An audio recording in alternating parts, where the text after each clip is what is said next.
1 minute रुक जाओ भाई, 2 मिनट का मैथमेटिक्स का कॉन्सेप्ट है आपका इनवर्स ऑफ मैट्रिक्स, इसको सीख के जाओ, ठीक है।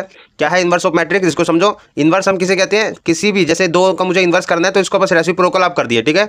तो उसी तरह से जैसे ये 2 है, ठीक है, मल्टीप्लाई में आप इसका रेसिप्रोकल मतलब इसका इन्वर्स कर दिए, ठीक है। तो 2 और इसका इन्वर्स आप इसका कटेगा तो क्या आएगा, 1 आएगा, ठीक है। उसी तरह से आपका मैट्रिक्स में भी इन्वर्स होता है। ए मैट्रिक्स है, उसका इन्वर्स अगर मल्टीप्लाई में है तो दोनों, ये देखो डिनोमिनेटर में इसको लिख सकते हैं 1/a, तो ये कट जाएगा तो बचेगा क्या आपका आइडेंटिटी, ठीक है। आइडेंटिटी आएगा आपका, आई आपका होता है आइडेंटिटी मैट्रिक्स, ठीक है।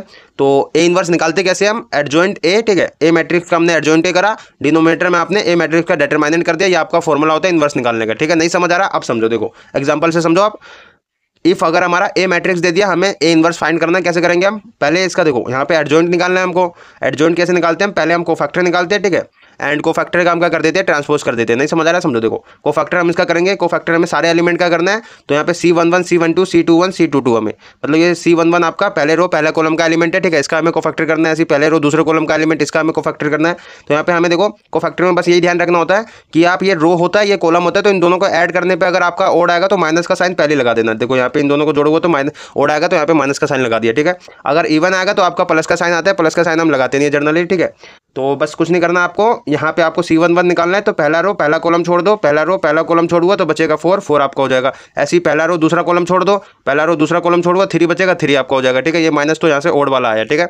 एंड ऐसे ही आपको C21 निकालना है, दूसरा रो पहला कॉलम छोड़ दो, दूसरा रो पहला कॉलम छोड़ूंगा 1 आएगा, सॉरी दूसरा रो पहला कॉलम छोड़ना है, दूसरा रो पहला कॉलम छोड़ूंगा 2 आएगा, तो -2 हो जाएगा। ऐसे दूसरा रो दूसरा कॉलम छोड़ूंगा, दूसरा रो दूसरा कॉलम 1 आएगा, तो 1 हो गया, ठीक है। हमने कोफैक्टर निकाल दिया। एडजॉइंट ए हमें निकालना है, एडजॉइंट ए कैसे निकालूँ हमें, कोफैक्टर जो भी निकाला 4 - 3 - 2 1, आपने 4 - 3 - 2 1, ठीक है। ये आपने मैट्रिसेस में लिखा एंड इसका ट्रांसपोज करना है बस आपको। ट्रांसपोज कैसे करते हैं, रो को हम कॉलम में इंटरचेंज कर देते हैं, इस वाले रो को भी तो कॉलम में इंटरचेंज कर दिया, ठीक है। तो ये हमारा फाइनली एडजॉइंट ए निकला है, ठीक है। एडजॉइंट ए की हमें जरूरत है क्योंकि हमें ए इनवर्स निकालना है, तो एडजॉइंट ए निकाल लिया हमने।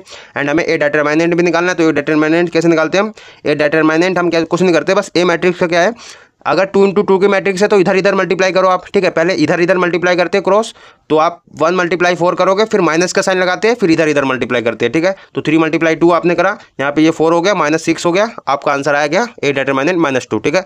तो ए इनवर्स आपने निकाल लिया। एडजॉइंट ए अपॉन में ए डिटरमिनेंट फॉर्मूला होता है, तो यहाँ पे आपका एडजॉइंट ए डिटरमिनेंट कितना है, -2, तो 1 अपॉन में -2। एडजॉइंट ए क्या आया था आपका, ये वाला मैट्रिक्स आया था, तो ये हो गया, ठीक है। तो ये आपने ए इनवर्स निकाल दिया, बस सिंपल है, ठीक है। एंड ये आपका डिटरमिनेंट में बहुत इंपॉर्टेंट कॉन्सेप्ट है। एंड नोट करके एक बात लिखाऊं,